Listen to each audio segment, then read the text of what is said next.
Pernah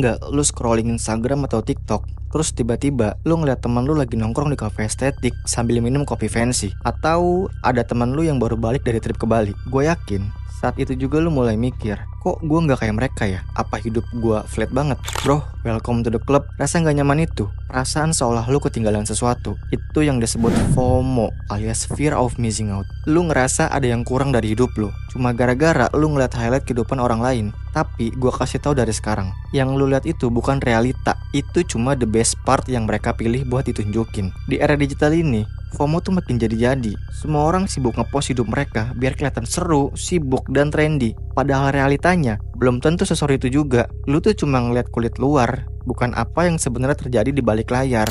Tapi gue mau kasih tahu satu hal penting. Hidup lu tuh nggak harus ikut tren. Kalau lu terus-terusan ngejar apa yang orang lain lakuin, terus kapan lu fokus ke apa yang sebenarnya penting buat lu? FOMO is a trap, dan gue di sini buat bantu lu keluar dari itu.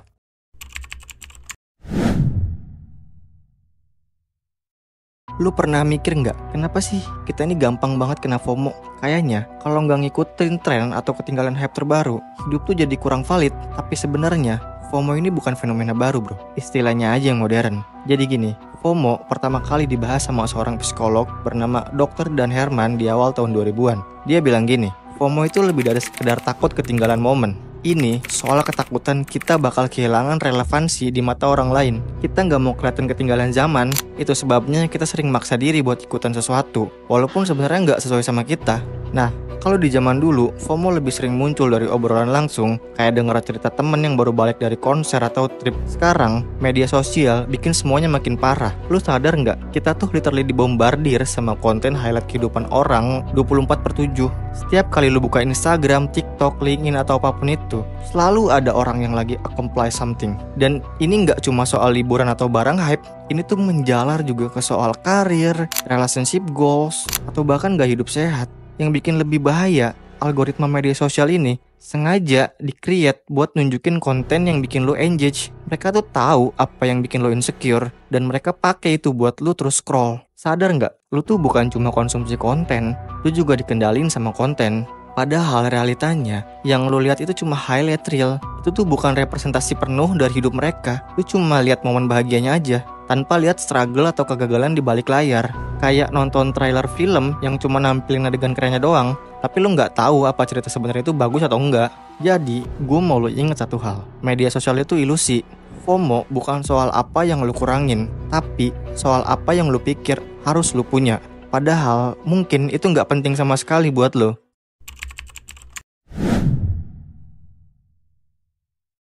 Gue ngerti, di era sekarang, tren tuh datang dan pergi cepet banget. Kayak angin kencang yang tiba-tiba muncul dan bikin lu ngerasa harus ngikutin biar gak ketinggalan. Tapi, gue mau tanya, semua tren yang lagi hype itu bener-bener cocok buat lu?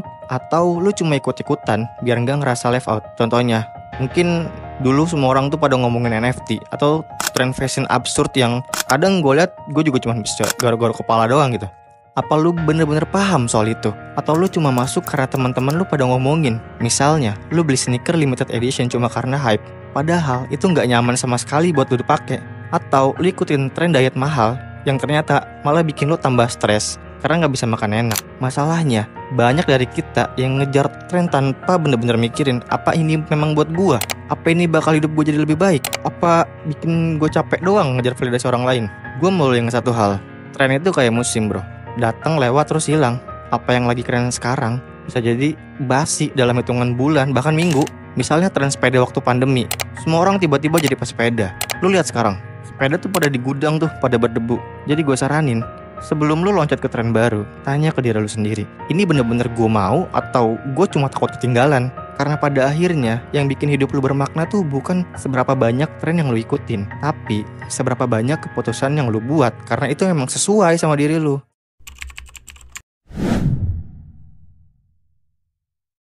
Gue ngerti, kita hidup di dunia yang bikin kita gampang banget bandingin diri sendiri sama orang lain. Lihat teman udah punya kerjaan keren, ada yang nikah, ada juga yang baru beli mobil pertama. Lu mikir, kok gue gini-gini aja? Nah itu yang namanya social comparison. Dan sayangnya ini sifat alami manusia. Psikolog Leon Festinger pernah ngejelasin soal fenomena ini lewat teori social comparison. Dia bilang gini, kita tuh cenderung ngebandingin diri kita sama orang lain buat ngukur seberapa sukses kita. Tapi masalahnya, kita sering salah ngebandingin. Kita bandingin behind the scene hidup kita sama highlight reel orang lain. Itu sama aja kayak lu ngebandingin draft tulisan lu yang masih berantakan kacau sama buku yang udah selesai diterbitin. Contohnya gini, lu lagi belajar bikin konten di YouTube, lu bikin video pertama lu, terus tanpa sadar lu ngebandingin sama channel yang udah punya ratusan ribu subscriber. Yang lu lihat cuma hasil akhir mereka, padahal lu nggak tahu proses panjang mereka yang jalanin. Dan yang lebih parah lagi, lu jadi insecure, rasa apa yang lu lakuin nggak cukup bagus, dan akhirnya lu stop dan nggak ngelakuin itu lagi. Di sini gue mau bilang satu hal penting, perjalanan lu tuh beda sama orang lain. Hidup itu bukan soal apa yang lebih cepat sampai, tapi soal progres yang lo jalanin setiap hari. Lo gak perlu jadi seperti mereka, karena hidup mereka tuh gak relevan buat lo. Mulai sekarang, coba lo fokus ke progres lo sendiri. Tulis target kecil yang realistis, dan nikmatin setiap langkahnya. Jangan buru-buru ngeliat hasil akhir, yang penting lo terus maju aja dulu. Ya meskipun pelan, pada akhirnya yang bakal nentuin kebahagiaan lo ya bukan seberapa cepat lo sukses, tapi ya seberapa puas lo sama progres yang udah lo jalanin. Ingat bro, hidup tuh bukan kompetisi sama orang lain. Hidup itu kompetisi antara lu dan diri lu sendiri.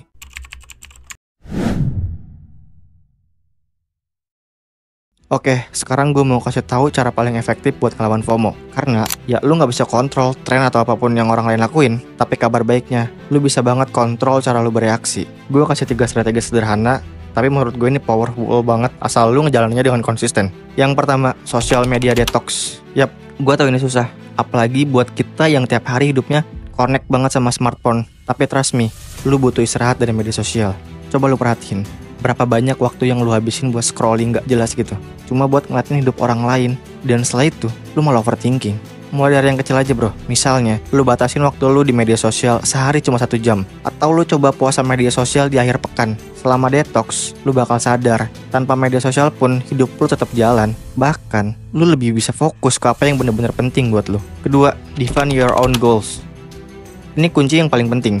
Lu harus tahu apa yang lu mau dalam hidup. Banyak orang kena FOMO tuh karena mereka nggak punya tujuan yang jelas. Jadi mereka tuh ngikut-ngikutin apa yang society bilang keren atau sukses. Tapi kalau lu udah punya visi sendiri, lu nggak bakal gampang goyah. Gue saranin, lu ambil waktu buat refleksi. Tulis apa yang pengen lu capai. Bukan karena orang lain, tapi karena itu benar-benar emang penting buat lu. Ya bisa soal karir, hubungan, atau simple kayak self-care rutin. Goals lu adalah maps perjalanan lu. Dan itu yang bakal bikin lu tetap di jalur, tanpa harus ngejar tren yang gak relevan. 3. Gratitude practice. Lu tahu nggak? Salah satu cara paling ampuh buat ngerasa cukup dan puas sama hidup adalah dengan bersyukur. FOMO muncul karena kita terlalu fokus sama apa yang gak kita punya. Tapi kalau lu mulai fokus sama apa yang udah lu milikin, mindset lu tuh bakal berubah total. Coba deh, tiap malam sebelum tidur, lu tulis 3 hal yang lu syukurin hari itu. Gak usah besar-besar, bisa sesimpel hari ini gue bisa makan makanan favorit gue gak tau bareng teman-teman.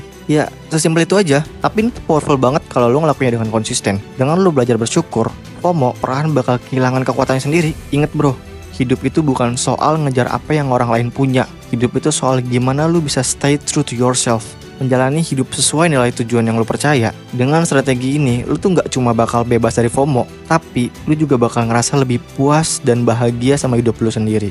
Lu punya kendali penuh atas hidup lu. Sekarang, waktunya buat berhenti ngejar validasi orang lain, dan lu harus mulai fokus sama perjalanan lu sendiri.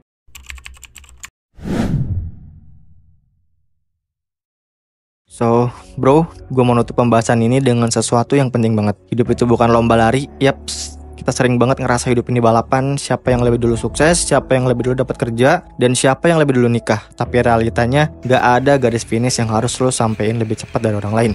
Hidup kita semua tuh punya timeline yang beda-beda. Ada yang lulus kuliah dapat kerja, ada yang harus nyoba berkali-kali dulu, ada yang umur 25 udah nikah, ada yang umur 35 baru ketemu jodoh. Dan it's fine. Lu gak perlu bandingin perjalanan hidup lu sama orang lain. Lu gak tertinggal, lu cuma ada di jalur lu sendiri. So, ketika lu ngeliat orang lain udah sampai, jangan stres. Remember, lu gak tahu perjuangan mereka sampai ke titik itu. Yang kelihatan gampang mungkin sebenarnya penuh kerja keras di balik layar. Lu fokus aja sama langkah kecil lu sendiri. Progres kecil apapun tetap berarti selama lu jalan ke arah yang benar. Dan ini penting banget, berhenti ngejar validasi dari orang lain.